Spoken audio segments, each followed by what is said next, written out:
Hey everybody, this is Annabelle, your friendly neighborhood realtor coming at you from United Realty Group. And once again, here we are for another market update.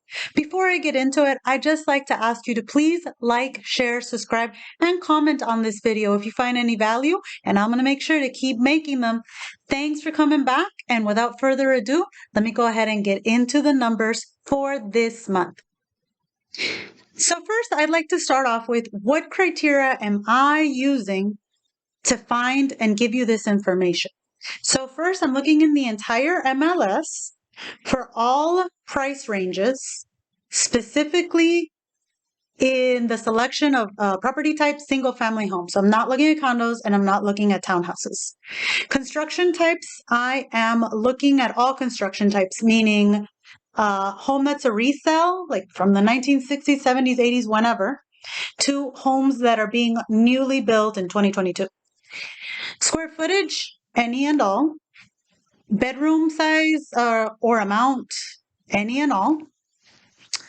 Seller's type, it could be a traditional seller, just a regular person selling their house, a foreclosure, or someone that's selling through short sale. Any and all types of sales. Okay, now that you have the basic information on what search criteria I'm using, I'm going to show you the specific data that I'm looking at. So I am looking at first the sales price, the median sales price. This one, we stopped seeing that one go up back in May. We saw it go down for the first time for years. It had gone up. The entire pandemic, it had gone up, and it stopped, and it started turning on us back in June. You see how it went down in June? You see how in July we were at 465,000, and then in August we are down 450,000. That median home price is moving down. Okay.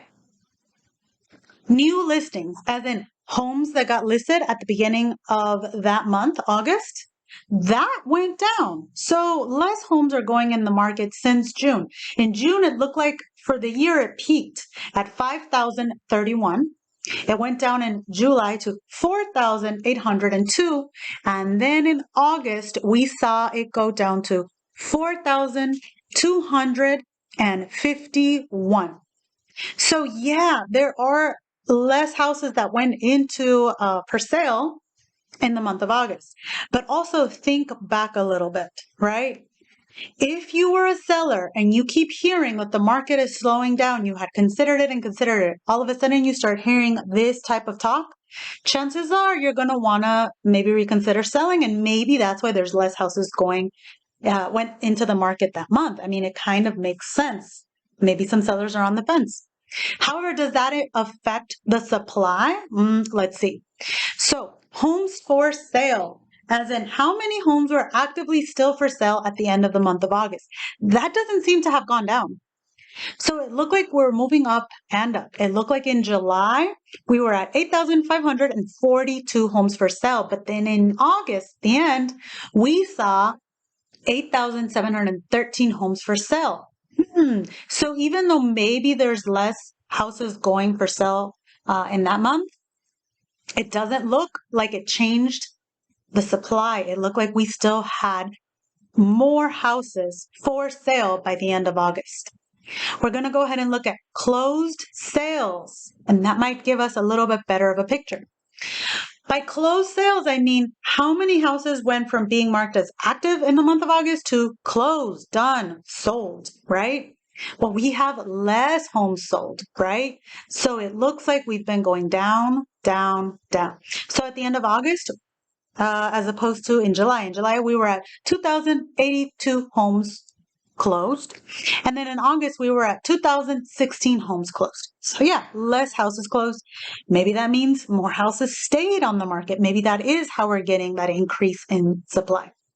So for the definitive answer of whether we are or are not having more supply, let's look at how many days houses are staying on the market. Are they staying on the market longer? Well, let's see.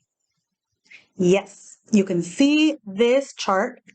In June, we were looking at 8 days on the market.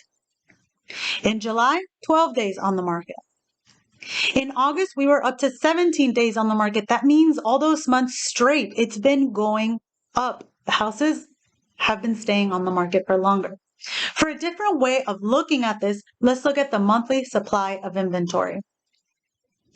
Monthly supply of inventory. Think about how low it had gotten. Look over here back in March. We were at 1.1 months worth of inventory. And as I've mentioned before, a balanced market is 6 months, so we were nowhere near that.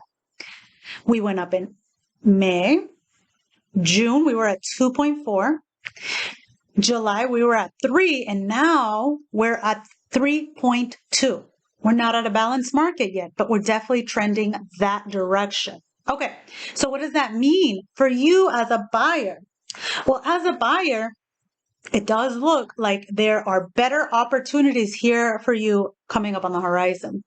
This is a great time to go talk to your lenders, find out what programs are available and best for you.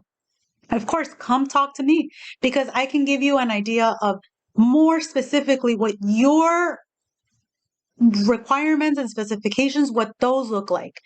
Different neighborhoods, different housing types, everything has slightly different numbers. Yes, overall, the market is getting better for the buyer, but it's always good to look at what you're interested in buying, and I can do that. I can give you the specific numbers for what you're looking for. If you're a seller, that's also very important. Come talk to me. I can give you the specific comps for your specific property and give you an idea of what you can get and what would be a good deal. With that said, you can have the most up-to-date, best information to make an informed decision and move forward from there.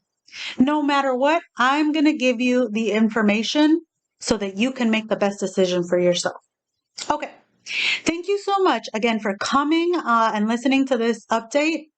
I will continue to make them. I look forward to seeing you next time. What's going to happen? Well, we'll see. All right. Until next time. Bye, everybody.